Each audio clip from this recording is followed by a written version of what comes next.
ফেনীতে ডাকাতির প্রস্তুতিকালে কিশোর অপরাধ চক্রের ৩ সদস্যকে অস্ত্রসহ আটক করেছে র্যাব।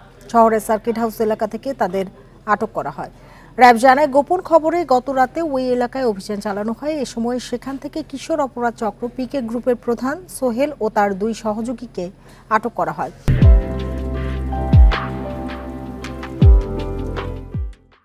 এ সময় তাদের কাছ থেকে ধারালো অস্ত্র জব্দ করা হয়। প্রাথমিক জিজ্ঞাসাবাদে আটকরা জানায়, দীর্ঘদিন ধরে রেল স্টেশন, বাস স্ট্যান্ড এবং বিভিন্ন এলাকায় ডাকাতি, ছিনতাই, চাঁদাবাজিতে জড়িত ছিল তারা।